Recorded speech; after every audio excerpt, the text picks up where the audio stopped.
अब हम बात करते हैं नियोस्टिग्मीन, फाइजोस्टिग्मीन और पायरिडोस्टिग्मीन के बारे में। फाइजोस्टिग्मीन जो है वो नेचुरली प्लांट से हमें मिलती है और ये जीआईटी में बहुत जल्दी अब्जॉर्ब होती है, वेल अब्जॉर्ब होती है और ये ब्लड ब्रेन बैरियर को भी क्रॉस करती है। ये बात आपको पता होनी चाहिए कि फाइजोस्टिग्मीन ब्लड ब्रेन बैरियर को क्रॉस करती है, जबकि नियोस्टिग्मीन और पायरिडोस्टिग्मीन ये हमारे पास सिंथेटिकली हम लोग बनाते हैं और ये जो है वो ब्लड ब्रेन बैरियर को क्रॉस नहीं करती हैं। ठीक है, अब इसने बताया हुआ है कि हमारे पास नियोस्टिग्मीन, पायरिडोस्टिग्मीन, फाइजोस्टिग्मीन ये हमारे पास क्या करेंगी, ये हमारे पास कोलिनेस्टरेज एंजाइम के साथ जाके बाइंड कर देंगे, उनके लिए सबस्ट्रेट बन जाएंगी। अब कोलिनेस्टरेज एंजाइम जो है वो इनको ब्रेक डाउन करने की कोशिश करेगा तो वो एसिटाइल कोलिन को ब्रेक डाउन नहीं कर पाएगा, इस वजह से हमारे पास क्या होगी, एसिटाइल कोलिन की कंसंट्रेशन बढ़ जाएगी। तभी इनको हम कहते हैं ये हमारे पास क्या है, इनडायरेक्टली एक्टिंग कोलिनर्जिक एगोनिस्ट हैं। ठीक है जनाब, इसने ये यहाँ तक ये बताया हुआ है। इसके बाद अगर हम बात करें इंडिकेशंस की, उनको हम इस्तेमाल क्यों करते हैं, हम बेसिकली इन दवाइयों को इस्तेमाल करते हैं। अगर हम बात करें पायरिडोस्टिग्मीन की या नियोस्टिग्मीन की, इनको हम माइस्थीनिया ग्रेविस में इस्तेमाल करते हैं मसल टोन को इम्प्रूव करने के लिए। आईलिड या फेशियल टॉसिस जो है इसको इम्प्रूव करने के लिए इस्तेमाल करते हैं। ये माइस्थीनिया ग्रेविस के सिम्टम्स हैं, इनको ट्रीट करने के लिए इस्तेमाल करते हैं। ठीक है, इसने ये बताया हुआ कि ये डिप्लोपिया को भी कम कर सकती है, ब्लड विजन को भी सही कर देगी। ठीक है जनाब, ये चीज़ें इसने बताई हुई हैं।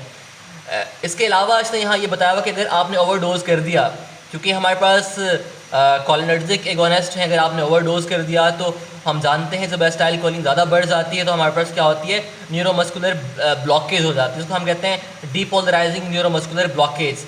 इसकी वजह से हमारे पास क्या हो जाते हैं, पेशेंट कोलिनर्जिक क्राइसिस में चला जाता है। तो इसने ये वही बात बताई हुई है कि अगर आपने एक्सेसिव डोज दे दिया, एसिटाइल कोलिन ज़्यादा बढ़ गई तो पेशेंट हमारे पास किस में चला जाएगा, न्यूरोमस्कुलर ब्लॉकेज में चला जाएगा, कोलिनर्जिक क्राइसिस में चला जाएगा। यानी उसको वही माइस्थीनिक ग्रेविस वाले सिम्टम वापस आ जाएंगे, वो सिम्टम भी उसकी तरह ही होते हैं।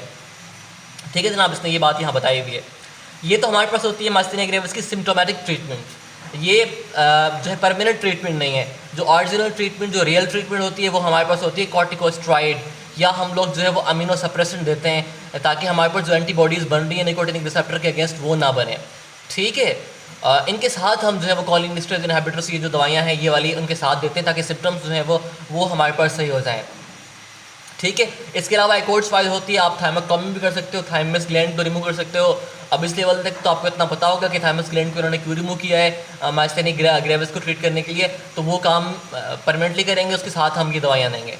ठीक है, और यहाँ नियोस्टिग्मीन, पायरिडोस्टिग्मीन और इड्रोफोनियम के बारे में ये बताया हुआ कि हमारे पास जब हम सर्जरी करते हैं तो सर्जरी करते वक्त हम क्या देते हैं, हम पूरी फॉर्म ड्रग्स देते हैं या हम एट्रोपिन वगैरह देते हैं ताकि मसल्स को रिलैक्स करवाया जाए। अब जब सर्जरी होगी, अब मसल रिलैक्सेशन हमें नहीं चाहिए, तो उनके इफेक्ट को रिवर्स करने के लिए हम ये दवाइयाँ देते हैं। ठीक है, इसके अलावा नियोस्टिग्मीन जो है वो पोस्ट ऑपरेटिव यूरिनरी रिटेंशन के अंदर भी इस्तेमाल होती है। यानी ऑपरेशन के बाद अगर पेशाब नहीं आ रहा, टोन यूरिनरी ब्लैडर का कम हो गया है, तो उसको स्टिमुलेट करने के लिए भी नियोस्टिग्मीन दे सकते हैं। एक और दवाई मैंने आपको बताई थी डायरेक्ट लिफ्टिंग के अंदर, वो मिथेनिकॉल बताई थी, जो डायरेक्ट लिफ्टिंग थी वो भी यही काम कर रही थी।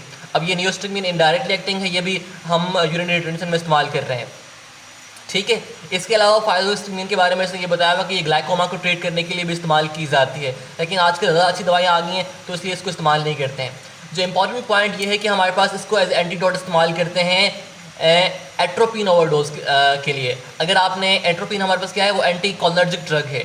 ठीक है, यानी कोलिनर्जिक एंटागोनिस्ट है। अगर आपने उसका ओवरडोज कर दिया है तो उसको ट्रीट करने के लिए हम फाइजोस्टिग्मीन को यूज़ करते हैं। तो ये सवाल अक्सर आता होता है पेपर के अंदर।